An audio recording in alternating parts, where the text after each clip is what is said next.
Hello, everyone, and welcome to another episode of We Should Have Recorded That. We can officially call it that now. WSRT was CERT. All right.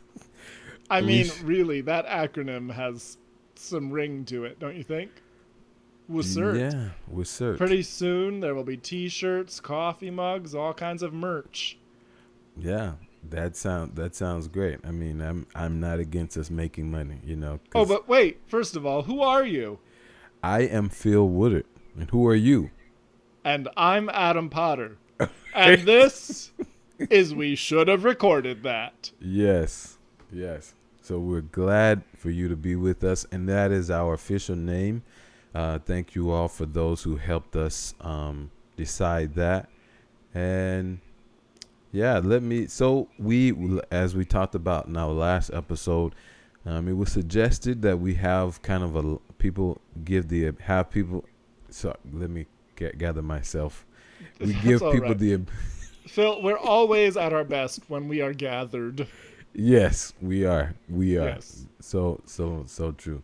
So one of our listeners suggested the ability to interact as they listen, and one of the ways we're looking exploring is by doing that is through the a YouTube channel. And so at this point, hopefully, you are actually able to see us and live comment and as you're listening. So yeah, let us know how that works It's a for you. brave new world into Yeah. which we venture. Yes. And I feel the need for full transparency here, Go ahead. Phil, because if anyone is watching this episode on YouTube and they notice that our clothes have not changed, it is not because we wore the same t-shirt for a week. It Yes. is because I am going on vacation. And so this episode is being recorded on the same day as episode 4. Now, I have a vague suspicion that all podcasts do this so Yes. that they can retain their release schedule, but I just don't want to be slimy about it. I want our Okay. audience to know that although this episode will be released on the 4th of July, Oh wow. Okay. that we are recording it on the 23rd of June. Mm-hmm. So, um, now that we've said that, I feel a weight has been lifted off my chest. Well, I'm really glad. I also want to apologize if there's any extra noise in my recording, because I am in the only room in my house that has air conditioning. I have one air conditioner. It's a window unit in my dining room, and I cannot bring myself on this very hot, humid day to go to a non-air conditioned room. Uh-huh. So, just enjoy the buzz in the background. Um, yeah.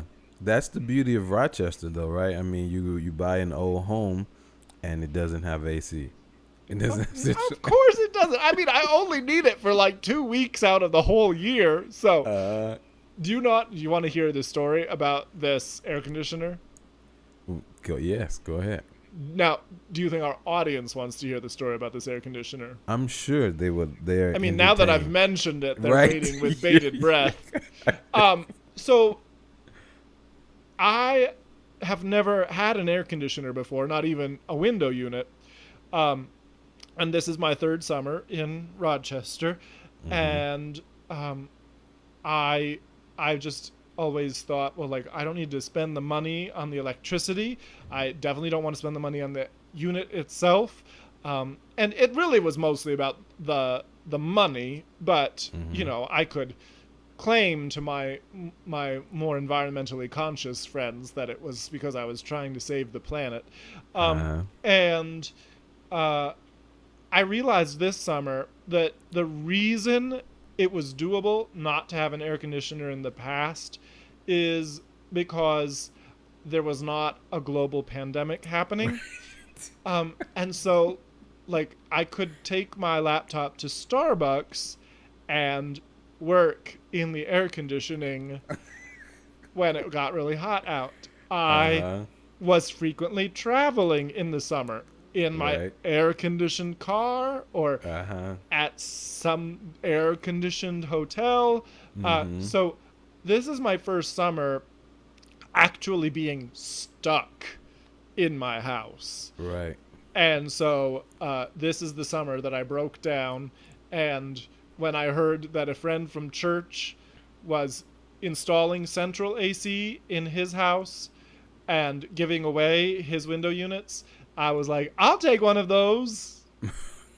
And so now, Miss or Mr., I don't want to assign a gender, Frigidaire is humming away in the background of our podcast. Mm-hmm. Well, great. I mean, it sounds like, another incentive was that it was free. You didn't have to pay Oh, for it. absolutely. Oh, yes. I mean, I'm very stubborn when it comes to my budget. Like, Uh-huh. you know, there are some silly things that I spend money on without even thinking about until I realize when I'm paying my credit card bill, like, oh, that was dumb. Uh, Uh-huh. but for some reason, air conditioners don't make the list. Wow, I, yeah. it needed to be free. Okay.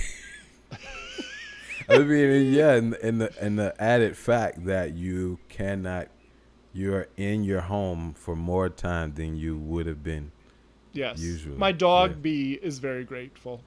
I'm sure she is. What random factoid can you tell us about your home, Phil? I mean, I don't want to deprive our audience of your completely irrelevant detail. A random fact about my home.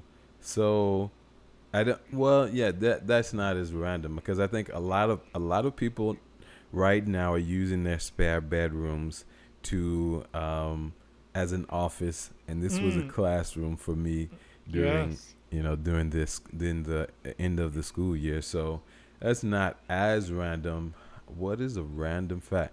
Um, so I guess maybe I could say when we moved in, and I'm very thankful for the our property owner, but Mm-hmm. when we moved in, the closet in our master bedroom, those racks would not stay on the wall, Well, and that's not actually, good. it's not good. My grandmother-in-law, she was helping us unpack, well, helping my wife mainly unpack, and she was putting up clothes, and the rack fell on her. Oh my word! Yeah. No, she I was fine. remember meeting your grandmother-in-law. She Yes, only she's a speaks very Creole, small right? lady. Yeah, She is a yes, small lady, yes. and she doesn't speak English. And she does not speak English. She So doesn't speak she English. was crying for help in that closet, and you didn't even understand. Exactly. But Oh I heavens! don't even think I was here. I think she may have been here by herself, which was Oh even crazier. Right? I was no! Nobody was here. But she was okay. I mean, she was okay there. I don't think there was a lot of clothes on the rack. But anyway, Okay. so it happened again. We had Mm. someone come repair it, and this time it came down as Wendy was putting clothes on it, and so I had to go. I decided that okay, I'm just gonna handle it, Yes. and so after the second time, I realized they're not using the studs in the wall because it would not have come Mm-hmm. down if they Yes. was this. Right. Right. This is, I mean, this is like nowhere near what we're gonna talk about today. But I realized, It's a good topic too. I mean, really, you're just enforcing how manly you are. You installed those studs, and now the rack stays up. yeah. So we had to use the studs in the wall. I mean, so Yes. this is, I guess, like the kind of the beginnings of life together in a new place, all of those types of things. Mm-hmm. That was, I mean, there's nothing else pretty all that quirky. All in our bed, in our living room, we have a bike that we hung. It is decoration, but that's probably something interesting, I guess. All right. I love Yeah. it. I love it. Can't wait to So see the anyway, place yeah, someday when it's safe to travel. right. Yes, when we have a vaccine or something. Let's hope that soon. Yeah.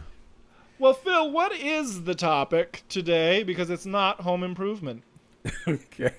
So we have been really like touching on this topic, in since episode 1, really, and today we're really gonna drive at it.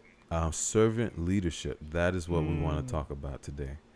And so we're gonna focus on this as it relates mainly to choral culture. Adam is gonna do that for us. But before we get into applying this to the choral ensemble, I want to kind of give us a definition. I thought this was pretty interesting. Now, wait a second, Phil. Go ahead. I want to hear, before you tell us about Robert Greenleaf and all of that, I want to hear, when you hear the words servant leadership, what do you think? What is your immediate impression? I have to say, like, this may be another weird thought. The idea of servant is kind of, especially right now in the times we're in, it's kind of touchy, for me. And so I had to kind of, as I was even thinking about this, I had to kind of get over that. Yes. In order to really think about it. But I think the first thing that comes to my mind is that the idea of leading in a positive way, leading from behind, like you're trying to push people forward. Yes. What about you?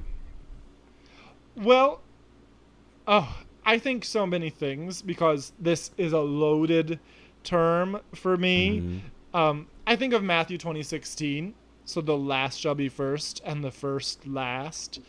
I think of Jesus, who was the ultimate servant leader, our head, the bridegroom of us as the church, but yet a servant who took his service, his servanthood, to the absolute furthest expression of service and servanthood, and that is death on a cross.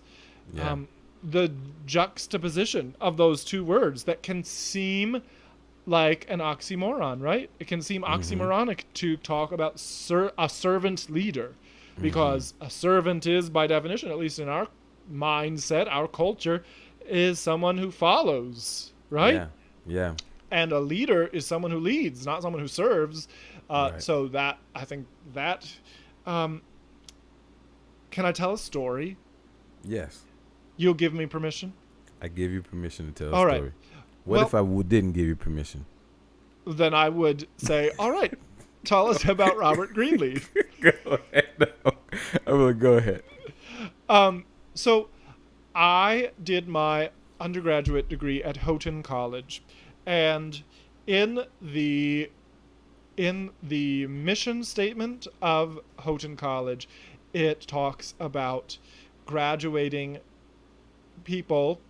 students who are scholar servants.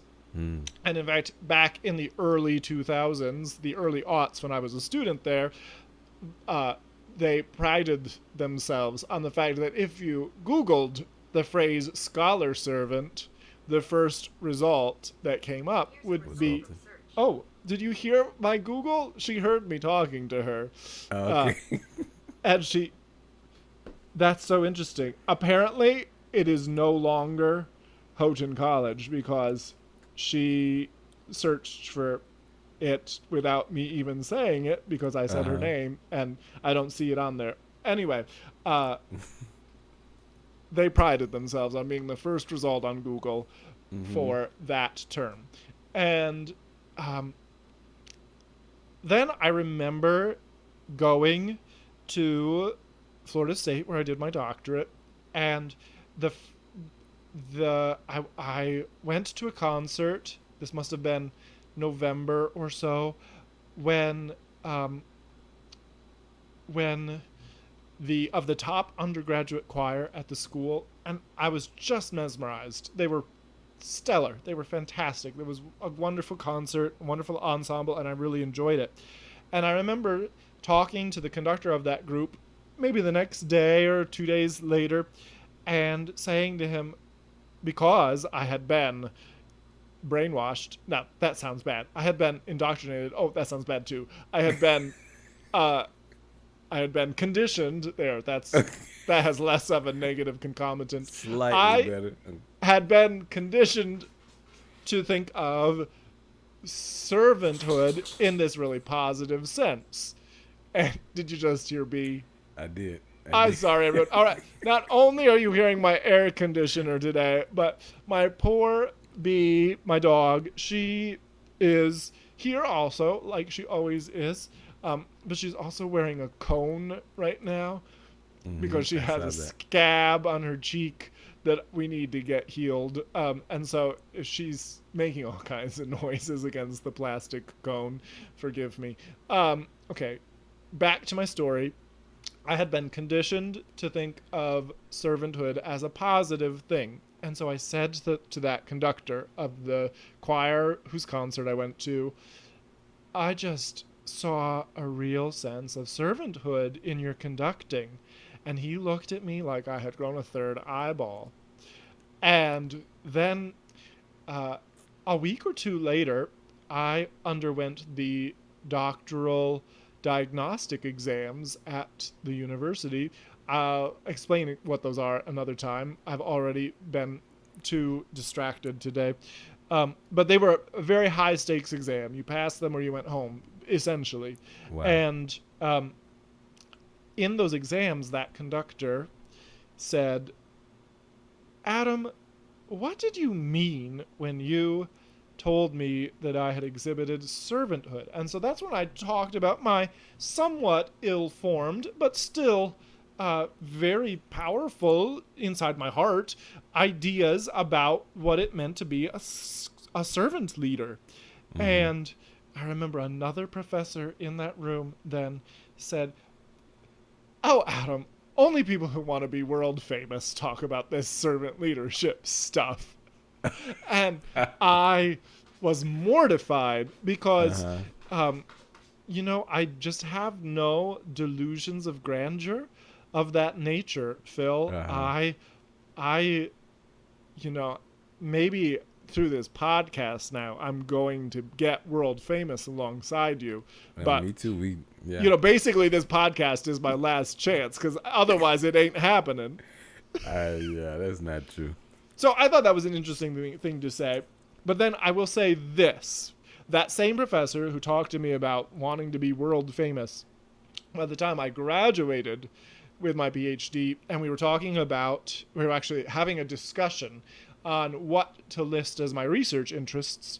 And I said, well, I think I want to list servant leadership as it. And that's when she said, this same professor who had been very negative about it before, at that meeting, she said, well, Adam, that's just who you are. So yeah, you can put that into words, but that's just who you are. And I took that as a compliment.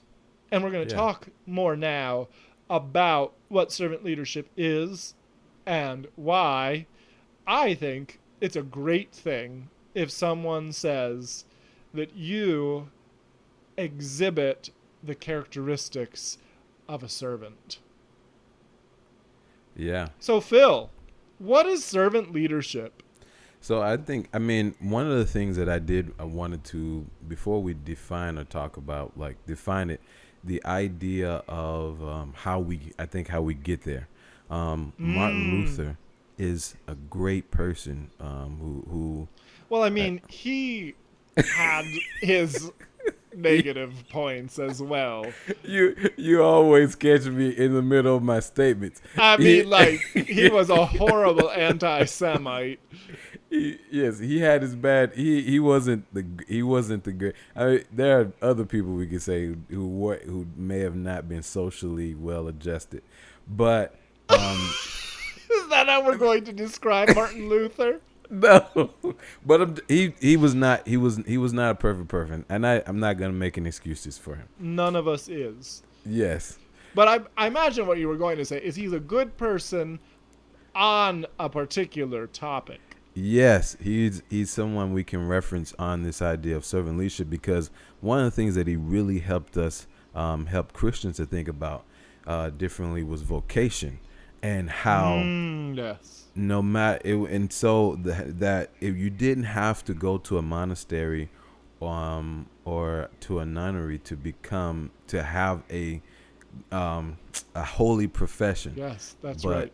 in A serving. sacred calling. Yes, yes. That as the priesthood of believers, whatever it is that God called you to do, that was holy, and that was the Lord's work. Yes. And so this idea of, again, so like we kind of like, I think faith, we talked about faith being important to us. So like as we are freed in Christ, now I am free, really, to serve my neighbor. And one of the things he said in the book on freedom of a Christian is that the Christian is Lord of or is servant to none, and then the Christian and Lord over all, but then Yes. also the Christian is servant to all and Lord of none. Is basically turning the phrase on itself. Yes. And like that's really what we're kind of getting at with this idea of servant leadership. I'm now free to love my neighbor the Yes. best that I can. To help and however way they need help. Yes. I'm now free to help them the best I can. And someone who in our time in the 70s, who is, I guess, you mentioned his name, Greenleaf, has kind of helped to give us the term servant leadership, was Robert Greenleaf. And one of the things that I want to bring out, you can go look him up, but the idea of way we think about servant leadership or leadership as being on the spectrum, and you can either, you can be a servant first or a leader first. Yes. Like that's the spectrum of leadership, and you can either be the person that wants to see those around you grow, and that you can ask questions like, do those I serve, are they growing as persons? Will they benefit or at least not be further deprived by the things that I do? Or are you just seeking power? Yes. And how to use that power over people? And he says that we can all be in this spectrum here. You can either be someone who's closer to someone who just wants to wield power over others and to dominate, or you could be that person who wants to see others grow. So I think that is a really good kind of framework as we go into talking about the culture that you want to build in the core. Yes. And I mean, Phil, what you're talking about here, the leadership style or the leadership model of servant leadership, I think, so let's just put our cards on the table and say, the reason that you and I are so drawn to this leadership model is because it is the leadership model that our Savior, Jesus Christ, used as his own. He was the ultimate servant leader. Yes. That is not to say that there are not other highly effective leadership styles.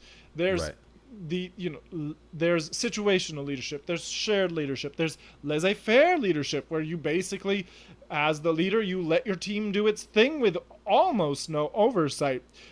There is autocratic leadership, and in certain settings that can work really well, at least for a time. Right. And so these models and theories of leadership, I mean, we are not diminishing other forms and theories of leadership, but we are advocating for servant leadership as the most Christ-like version of leadership.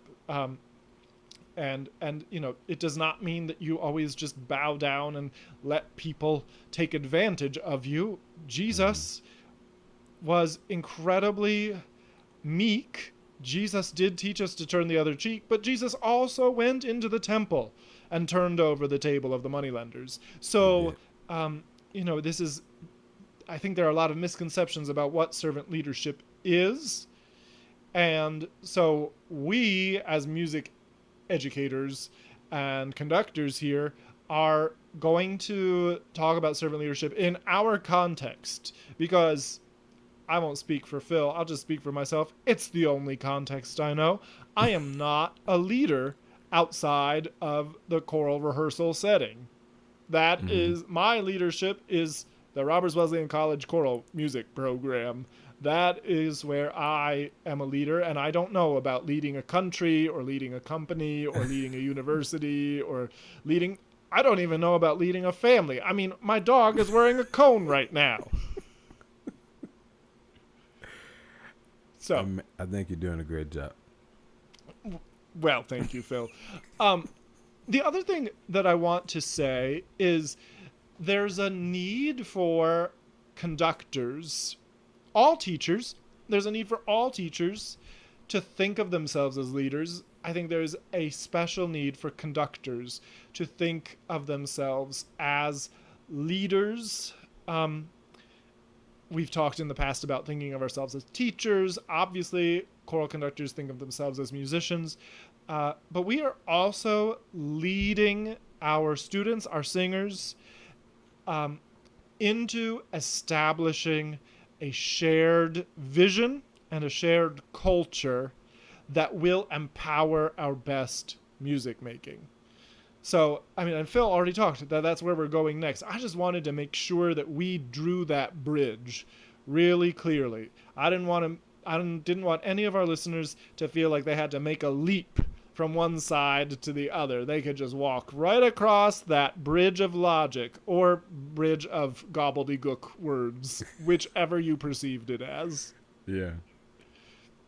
All right. No, that was So, good. Phil, since we're going to talk about culture, Mm-hmm. what are the aspects of choral culture and community that were most powerful in the ensembles you've been a part of during your life?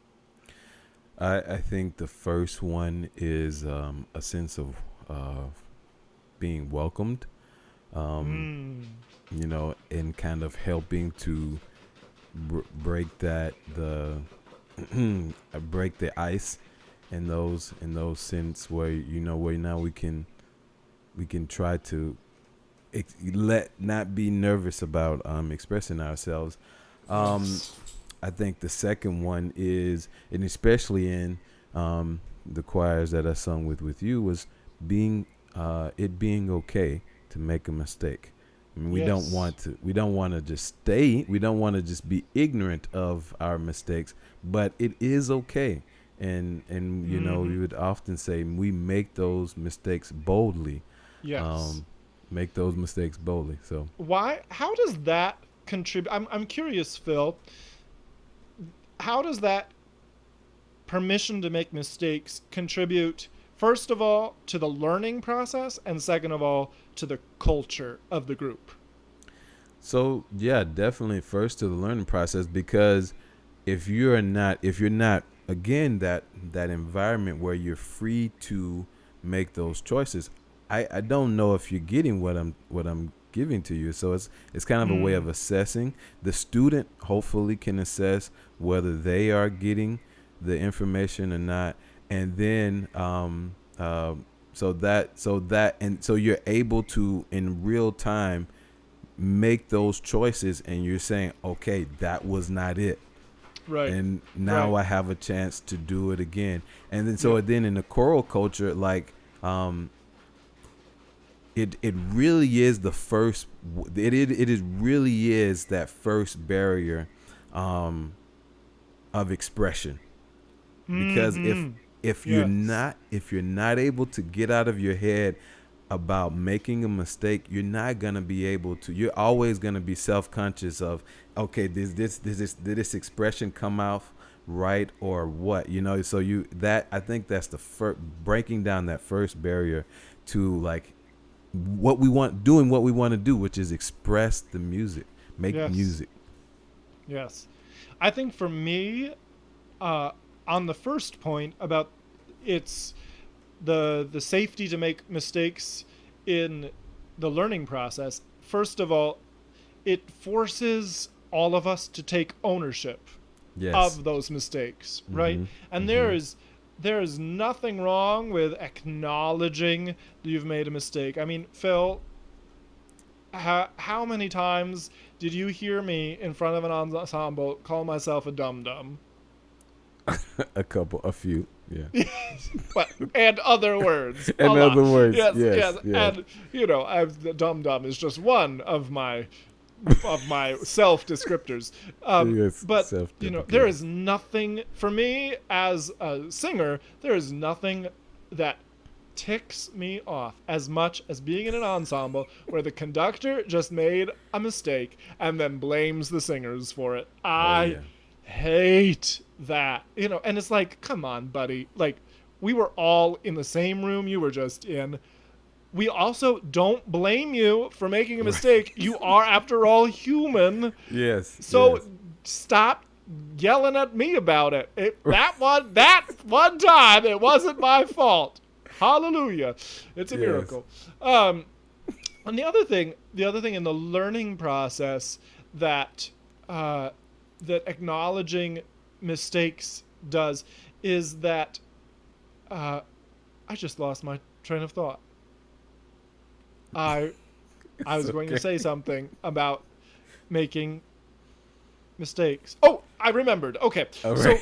so this applies so much in singing. Um, Growing your voice is a risky business. Yes, it is. It's fraught with all kinds of potentially embarrassing things that happen. You sing flat, you sing sharp, you sing too loud, you sing too soft, your voice cracks, your voice is unfocused, your voice sounds like metal.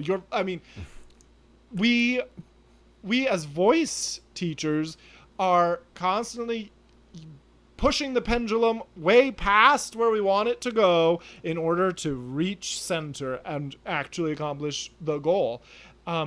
So the freedom to make ugly sounds is the only way to make our best sound eventually. Yes. So Yes. I just wanted to put that out there as well. And Um, oh, go ahead, Phil. I just want to quickly add to that, as as someone who was studying, like just singing, the you again, we talked about in the previous episodes about our bodies being our instrument, Right. and when you're not free to make those mistakes or doing that exploration, you're creating tension, and that's one of Mm-hmm. the other things that that we try to get rid of part voice teacher in the choir. Like, we want to get rid of that fear that creates tension, that does not allow you to use your instrument. Yes. Um, so Yes, yeah, absolutely. I think also that when we are free to make mistakes, there there is a sense of acceptance with our peers, right. right? Like, Mm-hmm. it's okay that you made a mistake. That is not going to make me angry. That is not going to upset me. It's just going to make me encourage you to do better next time. Yeah. Um, I remember my first year, my first few months at Roberts Wesleyan College, and that was such a challenge. Phil, do you remember that? Because Oh, I you do. came to Roberts with me. We've talked about that before, and uh, people were afraid to make a mistake, and I had to say, I will never ever yell at you for making a mistake. I will yell at you if you don't make a sound. Because they were Yes. just so afraid to sing the wrong note that they sang no note. Yes. And oh, we've got to banish fear from our rehearsals. We've got to sing fearlessly and boldly, and if we make our mistakes, we've got to make them so loud that that conductor can't help but stop and fix them. And I did that several times. I've done Yes. Yes, you did. You were awesome at making mistakes. that. Yes. Loudly. Making them Yes, loudly. as you're supposed to. All right. So Yeah. Phil, you talked about in terms of the cultures of the choirs that have really meant a lot to you. You've talked about the welcoming. You talked about the freedom to make mistakes. What other elements of the culture made them so powerful in your life? I think getting to the expression was one. Was one when you're able to in front of whether it's in rehearsal, because I've had powerful moments in rehearsals, and especially when you're in a concert, that shared experience of expression. I don't think there's much like that. I don't think we do. There's nothing. I don't know what other, other than the other arts, right? Other than maybe in instrumental music, or maybe in theater and dance, but there's nothing like that expression that that you can have as a group. Yes. Yes. Oh, I love this stuff. Now, Yeah. Phil, how does servant leadership play into the elements of culture that meant so much to you? So yeah, I think a leader who is interested in building people, as we've talked about, whether you know it or not, they create this. There is a security that you have, and they make you feel secure. And I think that's another thing with being free to make mistakes, right? Yes, That yes. there is. I'm not going, like you said, if I make a mistake, you're gonna know it. And as that conductor, there is a security in giving your voice, lending your voice to this conductor, because Yes. whatever happens, we're going together. That's right. We whatever happens, we're going together. And I think one of the, a memory that comes to mind is when we in singing from memory, which is a big fear. I found that out as I've had the chance to conduct other choirs and try to encourage them to do that.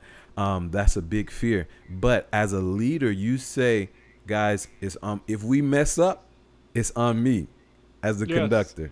I got that from you. As if we mess, trust me. But of course, as when what we're really going after, I want to take this maybe security blanket from you of the music, so that you can then really express yourself. Yes. And so, like a good leader, he said, I'm going to take the responsibility of a mistake so that we can achieve our goal of expression. Right. So true. Yeah. Phil, I think we're going to have to do a servant leadership part 2 episode. I think so too. Because there's so much. I will just say, before we move into our final segments for today's show, I will just say, on my website, which is adampottermusic.com, I'm going to create a podcast page. So you can go to adampottermusic.com/podcast, and Phil will also put that link in the show notes if you are listening on an app. And I'm going to upload there a document that I've created on establishing our culture in the Roberts Wesleyan College Chorale. And the document is called Establishing Our Chorale Culture Through Consistent Rehearsal Behaviors. Because we can talk ideas all day long, but it's the behaviors that demonstrate those ideas that have the real power. And so on that document, I talk about creating a culture of commitment and rehearsal expectations, the consistent behaviors of audiation. I talk about mistakes and successes, individual accountability and acknowledgement. Talk about the role of student leadership within the group, the use of exaggeration, daily expectations, clear organizational principles. So we have a whole list of things that we can talk about in a future episode. But if you are in the choral music business and you're listening to this, I would encourage you, just go to adampottermusic.com/podcast. Take a look at the Establishing Our Chorale Culture document. And we would love to hear from you. We'd love to include your ideas in future episodes, because we've all been a part of, those of us who are in this choral music business, we've all been a part of ensembles who had such a profound impact on our lives because of the culture of those groups. Yes, the music making was so important, but the conductor demonstrated servant leadership, and the ensemble had a culture, a camaraderie, a sense of siblinghood in the group, a sense of family. Those are powerful, life-changing experiences, and we'd love to hear yours. So send us a note. Phil, how can they reach you? They can reach me at pwoodard68@gmail.com.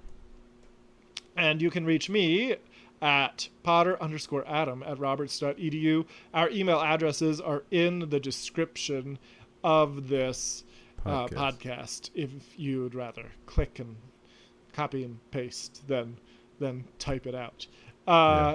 And now, just for the sake of time, even though we really have, I feel, robbed this topic of, basically the next 4 hours we could have spent discussing it, for the sake of time, Phil, for Current Events Corner, what can you not let go of this week and a half before we release this episode?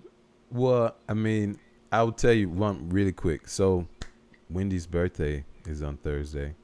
Wendy's birthday is this Thursday? It is this Thursday. Wendy, your wife? My wife, Wendy. Not Wendy the hamburger maker? No. Okay. Not Wendy the hamburger. Yes, her birthday is Thursday, and so I'm planning, what we'll do as a quarantine birthday celebration. Oh, good. Now, thankfully, this episode will be released after her birthday, so it can still be a surprise. Yes, that's true. That's true. Yeah, that's very exciting. What about you? For my current event,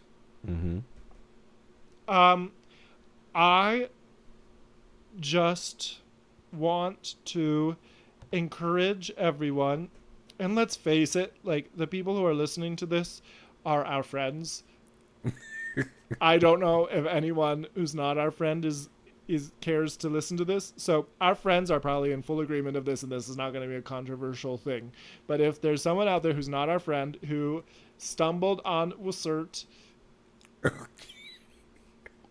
we should have recorded that. And forgive me if I am saying something offensive to you, but I just want to say to people, we are not past the coronavirus. We're not. The SARS-CoV-2 pandemic is still going on. And if you look at, so we've been talking for months now about flattening the curve, right? And every other developed nation on Earth has flattened the curve. And you look at our curve, and we still have multiple thousands of diagnoses every day. Yeah. I, too, do not like wearing a mask in Wegmans. But I will be wearing a mask in Wegmans. Yes. So just friends,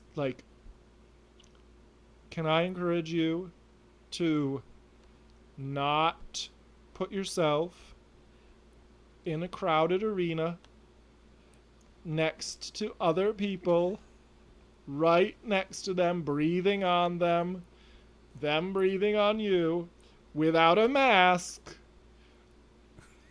just because you can. There's a difference between I can do this and I should do this. And that's me, done with my sermon. Okay. No, I think that's a good reminder.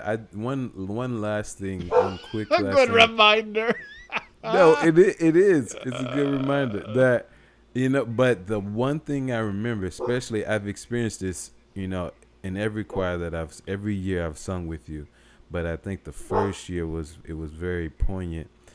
Just how different it was from the first time I met the people. It was an audition choir, so the first time we all were in the room together Mm-hmm.